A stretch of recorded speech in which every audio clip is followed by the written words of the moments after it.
അഖില എന്താ തോന്നുന്നത് വിധി കേട്ടിട്ട്? കോടതിന്റെ മേലെ വിശ്വാസം ഉണ്ടായിരുന്നു. അത് കോടതി അതേപോലെ ഇതാക്കി.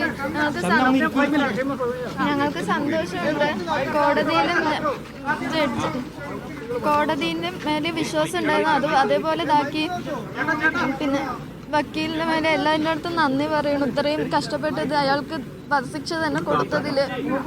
മോൾക്ക് ജോലി നൽകാമെന്ന് പോലും വിധിയിലുണ്ട്. ജോലി നൽകണമെന്നത് കൂടി കോടതിയിൽ പറഞ്ഞിട്ടുണ്ട്.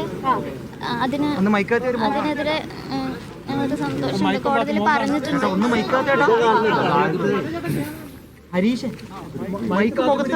അതായത് ഇപ്പൊ പറയുന്നത് ഈ ഏറ്റവും പ്രധാനപ്പെട്ട കാര്യം, ഇനിയും പുറത്തിറങ്ങിയാൽ നിങ്ങളെയൊക്കെ വധിക്കാനുള്ള ഒരു സാധ്യതയുണ്ട്. അതുകൂടി കണക്കിലെടുത്തുകൊണ്ടാണ് കോടതി ഇത്തരത്തിലൊരു വിധി വന്നിരിക്കുന്നത്. അപ്പൊ നിങ്ങൾക്ക് ഇനി പേടിയില്ലാതെ സ്വന്തം നാട്ടിലേക്ക് പോകാം. അങ്ങനെ പോകുമോ നിങ്ങളുടൻ? ഞങ്ങൾ പോകുന്നില്ല എന്ന് തന്നെ വെച്ചിരിക്കുന്ന അച്ഛൻ്റെ എല്ലാവരുടെ ഓർമ്മ ഞങ്ങൾക്കുണ്ട്. അതുകൊണ്ട് ഞങ്ങൾ പോകണില്ല. ഭയങ്കര വിഷമമായിട്ടുള്ള കാര്യം തന്നെയാണ് അവിടെ പോണതും. ഞങ്ങൾക്ക് പഴയ ഓർമ്മകളൊക്കെ വരുന്നതുകൊണ്ട് ഞങ്ങൾ അങ്ങോട്ട് പോകില്ല.